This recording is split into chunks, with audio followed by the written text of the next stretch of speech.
হুগলির সাতবেরিয়া জমিদার রামানন্দ রায়ের যে পরিবারের মন্দির, সেই মন্দির কত প্রাচীন ইতিহাস বহন করে চলেছে।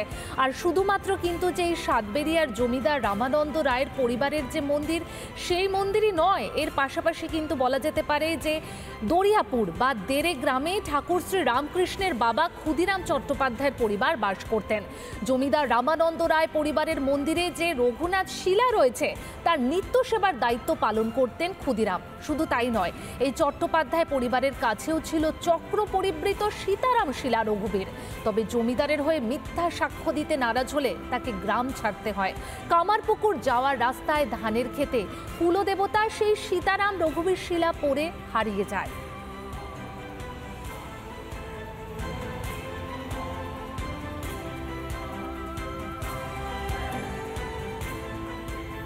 প্রায় ৩০০ থেকে ৩৫০ বছরের পুরনো রামচন্দ্রের ইতিহাস এই দেরে গ্রামে।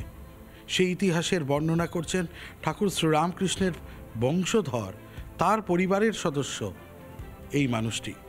তার সঙ্গে আমরা তার কাছ থেকেই জানছি যে সেই চন্দ্রতাপ এখনও রাখা রয়েছে প্রায় ৩৫০ বছরের।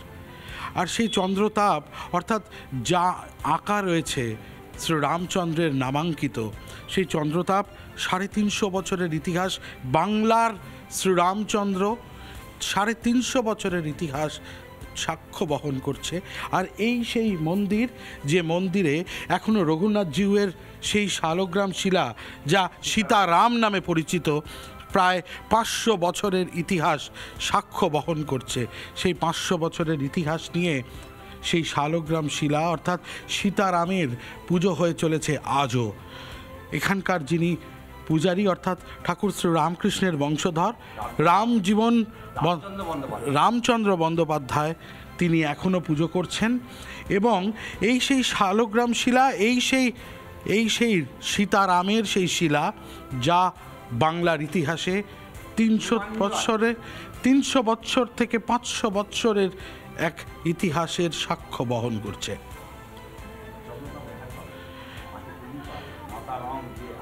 নটা রং দিয়ে তৈরি হওয়া শ্রী রামচন্দ্রের চন্দ্রতাপ, তা আজও এই বাংলায় আছে, কিন্তু তা মাটির নিচে, এমন কথাই জানাচ্ছেন ভট্টাচার্য পরিবার, বন্দ্যোপাধ্যায় পরিবার। ক্যামেরায় শম্ভুর সাথে রামকৃষ্ণ সিনহা, রিপাবলিক বাংলা। একদমই শুনলেন ৫০০ বছরের পুরনো যে সীতারাম রঘুবীর শিলা, সেই শিলার ইতিহাস। আর ঠিক এই বিষয় নিয়ে উত্তরসূরি কি জানাচ্ছেন, শুনুন।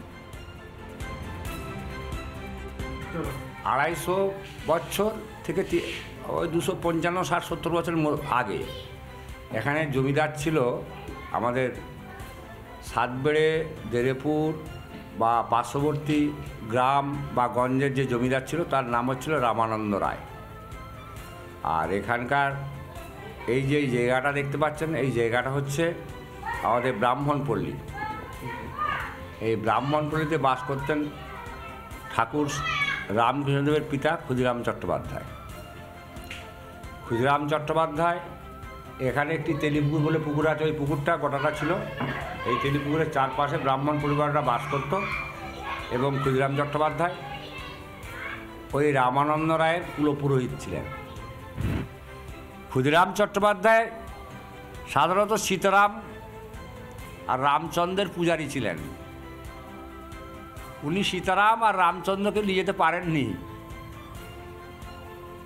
২৫০-৩০০ বছর আগে চলে গেছিলেন ঠিকই, কিন্তু সেই সীতারাম আর রাম আজকে ৩০০-৪০০ বছর ধরে এই মন্দিরে বিরাজমান হয়ে আছেন।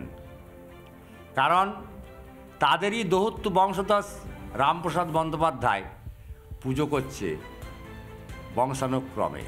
এটাই সেই রাম মন্দির। এই সেই রাম মন্দির।